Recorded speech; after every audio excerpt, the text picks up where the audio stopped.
thetruthshed.co.uk, shedding some light on the truth. Please like and subscribe to this video. Many more to come. This is a resort that offers child care facilities, babysitting facilities. Why then were the 3 young children left alone in the apartment while you were having a meal?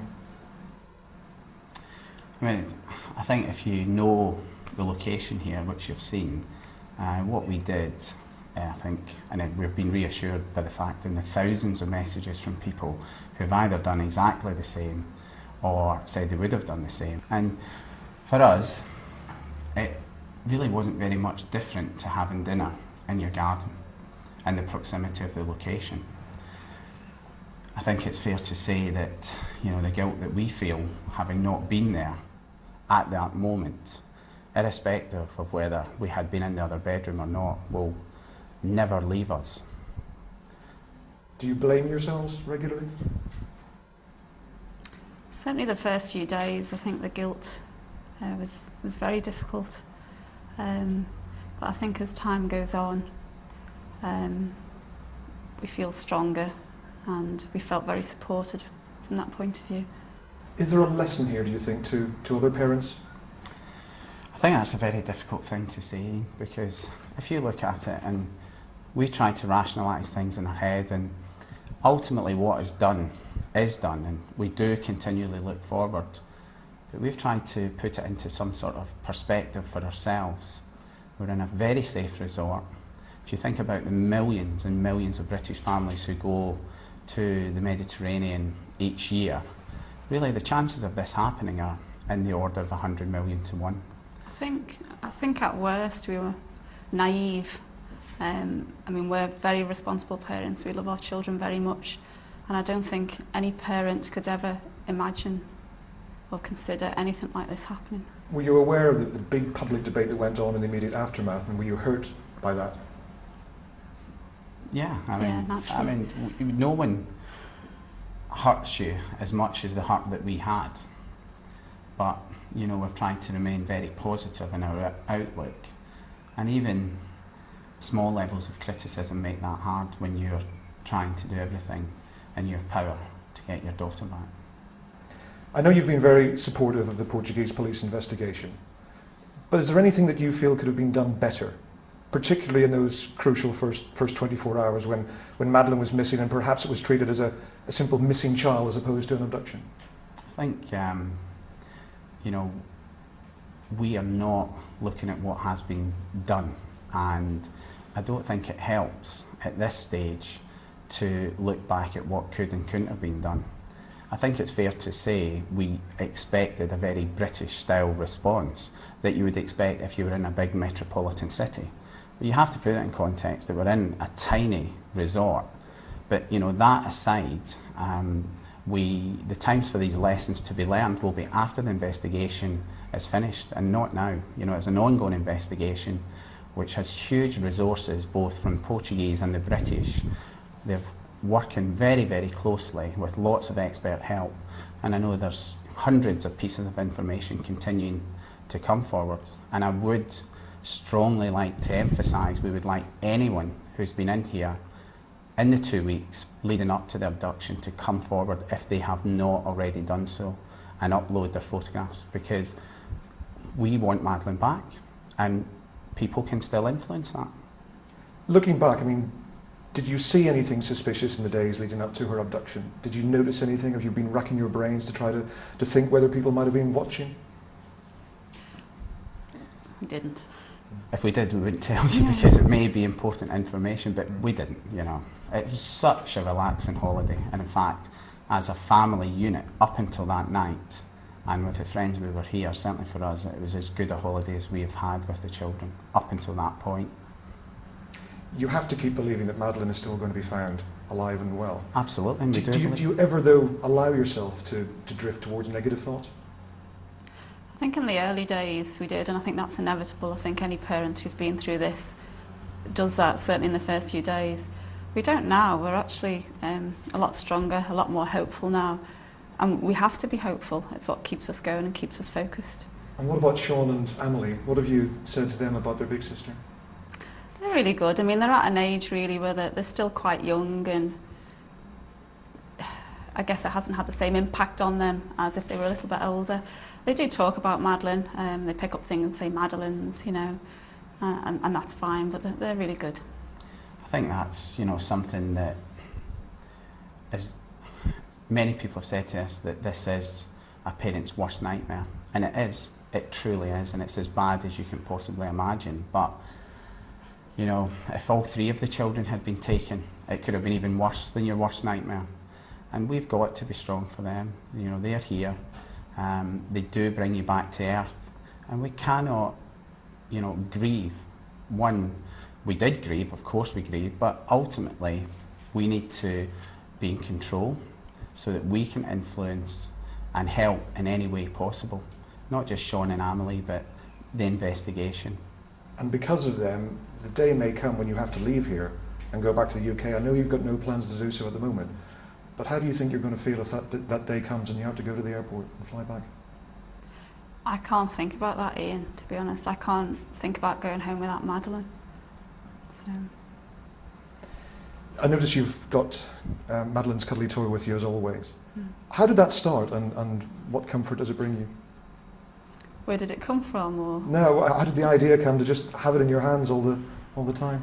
Well, it's something that Madeleine has with her every night, and if she's upset or not well, then she has Cuddle Cat. And so it provided me with a little bit of comfort. It's something of Madeleine close to me. This is International Missing Children's Day. I mean, I guess Madeleine's had more publicity than just about every missing child in the world put together. I'm sure you're very grateful for that. Why do you think it has provoked such enormous public support, of which I don't think we've ever seen before? I think there's a conglomeration of circumstances that have come together in this situation. The fact that we're on holiday, very safe resort, recognised for that.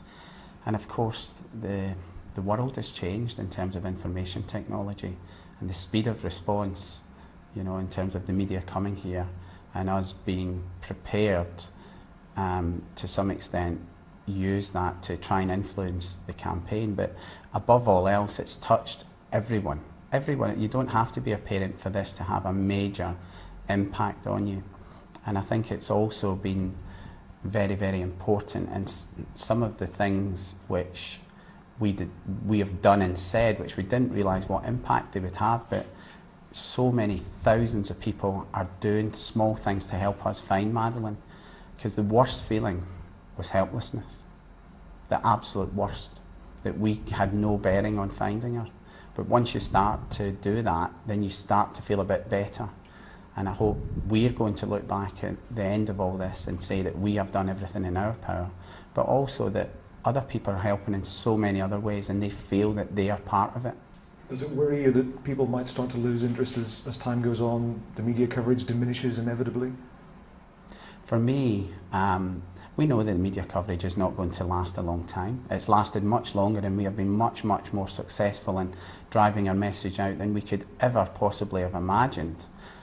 Personally, I think it's gone beyond that at the minute, and that there is a feeling with many, many people out there that they will not allow this to happen. And we know that, and we pray that it doesn't happen again, but when it does, the speed of the next response and the template we have set will alter it. And there has been so much goodwill and humanity out there that it really has restored, that one evil act actually has resulted in so much good. Where do you go from here? There's talk of travelling around Europe. Have you got any firm plans as yet? We haven't got any firm plans. We're likely to travel in a few places in Europe, but as yet, no definite plans. But you've got no plans to go back to the UK for the foreseeable future? No. I think that everybody has just been incredibly impressed with you as a couple and how you've dealt with this. There was a period after a week or so where you looked as if you were almost broken, and who could not understand that? And then there seemed to be a sort of a strength come from somewhere. Is that a fair point? Is that what happened, and what brought that about? I think that's definitely true, isn't it? Certainly, you know, at the end of that first week, there was so much emotion that we had spent, and we actually had a period where we discussed this openly, that we felt devoid, completely devoid of emotion. And the analogy that I like to use is a bit like when we were students and you got to your overdraft limit and you'd gone beyond it and there was just nothing left in the tank. Also, I think physically and mentally were shattered. But you know, as you gradually get more on an even keel, we started to get back into the black. And we'd also worked tirelessly behind the scenes to put support mechanisms in place, including our legal team, the response with the fund, which was really driven by offers rather than us thinking that we needed it. And once these were in place, then it helped us to focus on what we really needed to focus on. Ask the dogs. This is the first time that you give us a big interview, not being Arguidos since then. So now I feel free to ask you this directly. How can you explain the coincidence of the scent of cadaver felt by British and not Portuguese dogs? Sandra, maybe you should be asking the judiciary, because they've examined all this. But don't you have an explanation we're for obviously that? Madeleine's mum and dad, and we're desperate for people to help us find Madeleine, which is why we're here today.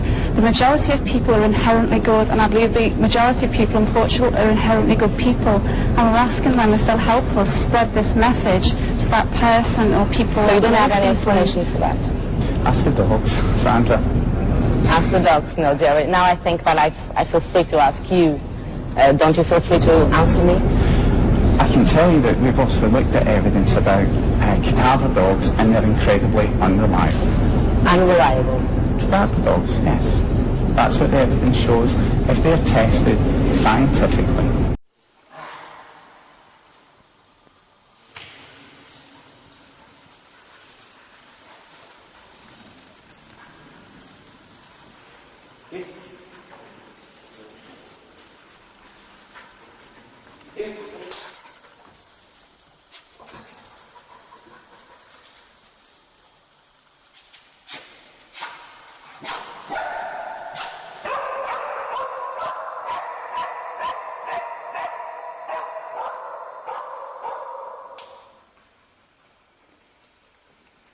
We screen the vehicles using the dog, and the only reaction we've had is to the car in the far corner.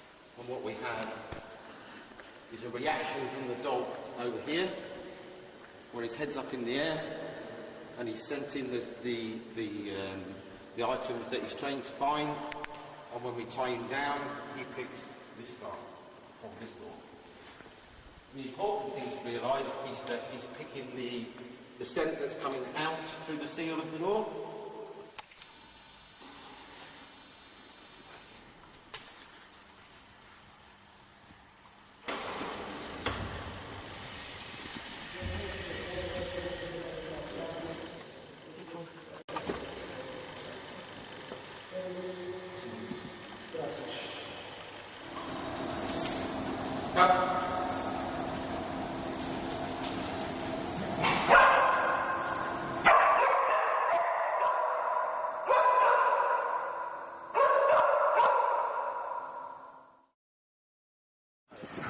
Está grave. Cuidado com as bocas.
what we've done is we've deployed the enhanced victim recovery dog into the apartment, and by experience and the training of the dog, what I've first noticed is that as soon as I came in, that the dog's very excited, and as a handler I can pick up his body language, etc. And it would appear to me that as soon as he's come in the house, he's picked up a scent that he recognises. The second dog that we've seen work today is the crime scene dog, Keela. She will only indicate to me when she's found human blood.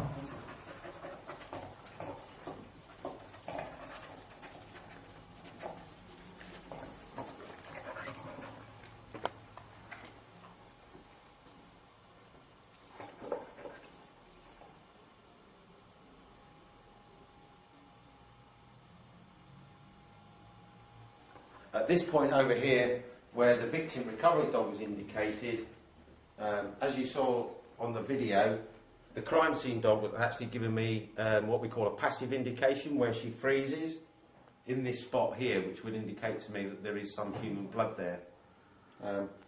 She will find blood that's historically very old, and she will find anybody's blood, any human blood, which is important to make sure that everybody knows.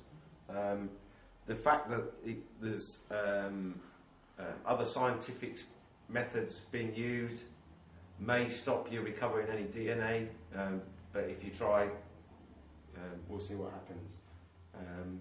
But she is very, very good, and when she indicates, there is always blood there. thetruthshed.co.uk, shedding some light on the truth. Please like and subscribe to this video. Many more to come.